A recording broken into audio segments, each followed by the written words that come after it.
Hello there. I'm George Putnam. I'd like to begin with a fact, a simple yet shocking fact.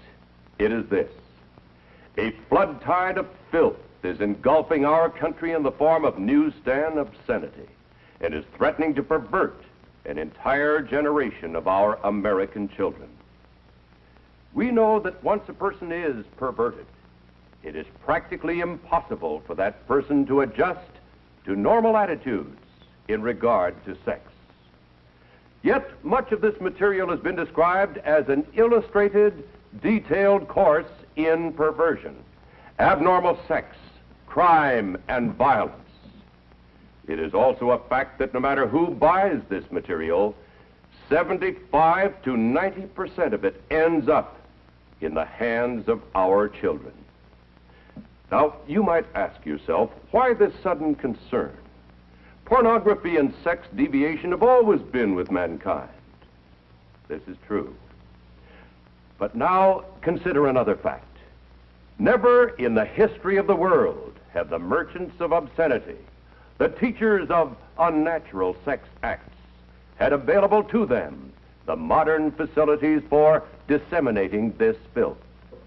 High-speed presses, rapid transportation, mass distribution, all have combined to put the vilest obscenity within reach of every man, woman, and child in the country.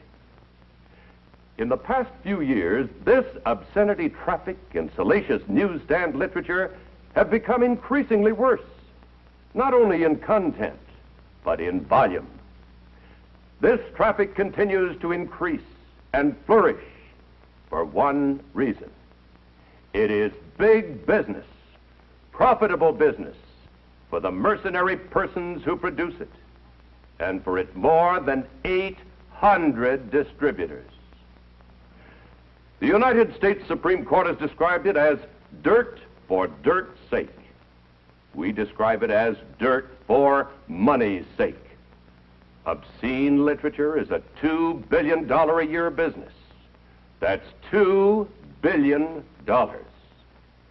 Through this material, today's youth can be stimulated to sexual activity for which he has no legitimate outlet. He is even enticed to enter the world of sadists, masochists, and other sex deviants. The psychiatric terms for these unnatural sex acts are unknown to most decent adults in our country. But through this salacious material, these abnormalities are corrupting the minds and the hearts of our children. Perversion for profit. Here is the most vicious, the most insidious feature of these publications. They constantly portray abnormal sexual behavior as being normal. They glorify unnatural sex acts.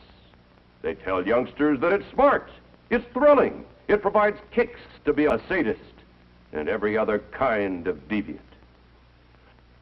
The Military Chaplains Association of the United States, practically every major fraternal, civic, and religious organization, the juvenile court judges, the Federal Bureau of Investigation, innumerable psychiatrists, sociologists, and psychologists attribute the moral decay among our people in very large part to the obscene and pornographic literature so prevalent in our society. This moral decay weakens our resistance to the onslaught of the communist masters of deceit. A major factor that makes youngsters prime targets for this printed filth is the natural curiosity of youth about the mysterious force of sex. Yet, on virtually every newsstand is a welter of misinformation which can wreck them for life. And it is important to realize that even if you knew that your own children would never, under any conditions, buy or read this material, if you knew this, and you can't know this, you must realize that they are constantly exposed to those who do read this material and who might be triggered into compulsive acts of sex violence. As I said before, the most insidious feature of these publications is that they glorify crime and ridicule law and authority. Vice is presented as fun. This warped idea of fun has contributed to the fact that 1 out of every 20 children born in the United States last year was illegitimate. The rate of illegitimacy has been steadily climbing, and the care of these children costs taxpayers $1 billion a year in government aid. This does not take into account the human misery or suffering that cannot be measured in dollars and cents.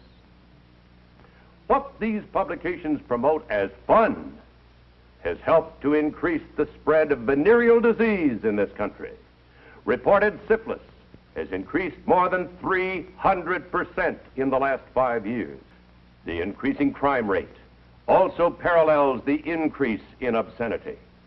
A vicious crime of violence, murder, forcible rape, or assault to kill is being committed every 3 minutes. The total cost of crime in human waste, misery, tax, and material loss is beyond calculation. Sex-mad magazines are helping to create criminals faster than we can build jails to house them. This $2 billion a year racket is challenging every mother and father in this country and everyone interested in the welfare of our children. The question is this: do you want your children stimulated and driven into an early, unstable marriage before they have had a chance to achieve the economic, educational, and emotional stability necessary for family life? Do you want them to lose all chance of a normal, happy, married life? Opponents to the control of obscene literature state that the circulation of this material is the price we pay for freedom in this country. But the United States Supreme Court does not agree. Smut peddlers do not have the right to contaminate our society. This is a nation of laws, and you and I have a constitutional guarantee to police protection of our welfare. The law is our weapon. Here in a typical courtroom, a judge is instructing the jury in the case of a smut peddler. Ladies and gentlemen of the jury, Lakewood has a valid constitutional legal ordinance prohibiting the publication, sale, or distribution of obscene material. It is under this law that the defendant herein was arrested and prosecuted. The Supreme Court of the United States has clearly stated that obscenity is without constitutional protection. The Supreme Court has defined obscenity as material which deals with sex in a manner appealing to the prurient interest. That is, material having a tendency to excite lustful thoughts.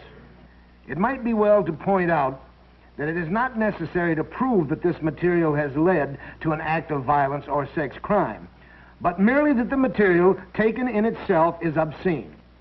The test is whether, to the average person applying contemporary community standards, the dominant theme of the material taken as a whole appeals to the prurient interest. If material meets this test, it is without the constitutional guarantees of freedom of press and speech.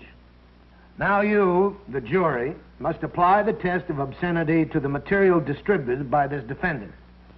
You, ladies and gentlemen of the jury, are the sole triers of the facts in this case.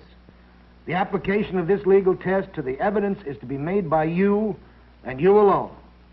You, in effect, by your decency, determine the level of morality in this community. You, indeed, are the peers of the community. And so, my friends, the question is whether you consider publications, samples of which you have seen in this film, to be below your community standards. To find the answer, ask yourself these questions. Would you display this material on your living room table? Do you find such material in the living rooms of your friends and neighbors? Would you read stories from these publications to your family or friends? Would you undertake to sell this material from door to door? Of course you would not. Your community standards are far above this depraved material.